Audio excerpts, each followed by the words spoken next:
Hey guys, Troy Dooley, the Beachside CEO, and I just wanted to come to you today because I've been giving this a lot of thought over the last 7-8 days.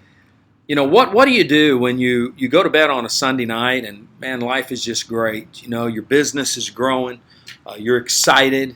Maybe you're a single mom, single dad. Maybe you just quit your full-time job because, man, your business has finally hit a pinnacle to where you can go. You're seeing your dreams come true. Customer sales are up, your sales team is growing. You know, you finally feel like you finally are in business for yourself. To wake up on a Monday morning to find out that armed federal agents and FTC or maybe even SEC attorneys have shown up and shut down your business. Frozen the assets, you're not going to get a paycheck. That's tough. And I bring this up because I've seen all the videos, I've talked to several people who, man, they just automatically, they went after the people, leaders, and just regular reps in VEMA at a time when it was almost like a death. You know, you don't even know what to do. In some ways, it became a 9/11 for people. You know, they were in shock. I mean, they didn't even know what feelings they had, and yet here all these people were bombarding them. Former reps were coming in. Outsiders were saying, hey, we were part of it. We knew it was going to happen. I mean, the stories have been just so bodacious. It's amazing. But what do you guys do? You know, that's a tough call. I've never had one of my companies that I was affiliated with shut down. Not by the FTC. I've had them close their doors. I've had them not pay commissions. That's bad enough. But to have this happen and then to have friends and family, people that you talk to say, I told you so, told you, I warned you about that. I mean, that's just additional rejection. That sucks in and of itself. But we all need to sit here for a minute and just give some thought to it because we need to figure out what can we do to protect ourselves. Now, I've shot a couple of private videos that have gone out to company owners who are clients, potential clients, former clients. So we've got some strategies for that. But I want to look at this right now from a rep standpoint. What can you guys do? My good friend and mentor Eric Warhe last year really started in on a campaign that I think is powerful, and it was let's help people get out of debt. Let's stop talking about all the bling and all the cash and all the exotic cars. Let's start talking and figuring out ways to pay off the student loans.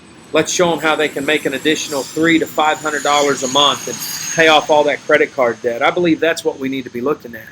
Because if you can take your network marketing earnings and stop worrying about making the $10,000 a month, the $50,000 a month. Crying out loud, a lot of you are only making $5,000, $6,000 a month at your real job. Some of you are making a lot less than that. A lot of the teenagers, a lot of the millennials are just in college. They're still getting an allowance from mom and dad, or they're working part-time. So why don't we go back to the basics of why this industry was created? And it was to cut out the middleman, that advertising dollar, and pay it directly to you and me. Because we're out there marketing a product that we believe can help change people's lives. And then let's start walking our walk. It's not too late even now, you know, for anybody. If we start writing down and looking at how much debt do I have and what would an extra $200 or $300 a month do? Because see, here's the way I look at a direct selling business that I might own. And with the right company, this would work. If you were to take and start paying down your debt, and maybe your debt load per month is $1,500. Do you realize if you could pay off that and you're not paying those payments anymore, and you're earning an additional $500 a month from your network marketing business, well, you could have a total extra net cash positive of $2,000 a month because you paid your debt off. What could you do then with that? See, so many times we don't get it until it's too late. We start trying to live like the Joneses out there. We start leasing the Lamborghinis. We start leasing the Maseratis. We get caught up in the car program and we go out and we buy a new Beamer or a Mercedes or a Volvo or a Lexus, and then the volume goes down and we're stuck with an additional debt. I challenge company owners, stop with the car programs. Put a program together to help pay the medical bills inside of a family. Put a bonus together to help pay off student loans. Put a bonus together to help pay off the debt that people are having out there. See, so many times we get all excited about our business, and it seems like everybody but Mary Kay seem to forget what America is about. They still give away Pontiacs and they give away Cadillacs. The rest of us are looking at companies that are giving away foreign cars. Maybe it's time we get back to what made America great, and now we start making Americans great again by working with our distributors inside the companies to say, look, we want to get you out of debt. Now, it's not just the company's responsibility, guys. It's you and mine, too. You know, when we're together and we're talking, we need to stop trying to show each other how big our watch is. We need to stop showing, hey, man, I'm at this hotel. Look at what I'm doing. We need to get real. Some of you guys out there that market, you use what we've called gangster marketing, and that really isn't a racist term. If you look it up, you'll see where it came from. And we can't do that anymore. I had this team the other day from a very well respected company, Kiani, and they're just trashing the industry right now. They're doing things that it's like, did you just see what happened to the YPR movement at VEMA and what it cost? We have to raise the profession. We've got to put this together in a way that you can be proud of what you're doing. In a DSA report that I just read not too long ago, it showed that the majority of millennials thought network marketing was like eBay and like Amazon. Well, if that's the truth, then we've really done a lousy job, haven't we, of even explaining what this opportunity is about. So I challenge you guys, no further, we're done, but I challenge you to take a step back. You reps that are in VEMA, take a big, deep breath, and then look at where you want your future to go. Look at your debt load, look at your family, and say to yourself, what can we eliminate so that we can put an emergency fund together of $10,000, $15,000, and it's sitting in the bank. Maybe some of you need 20 grand. Stick it away, put it in the bank. Look at the fact that, hey, you're not going to pretend to go full-time. You're not even going to talk about full-time until literally you've replaced your current job, your monthly income for at least 6 months, maybe 9. Yes, is this harsh? Yes, is this going to eliminate some of that momentum? Absolutely.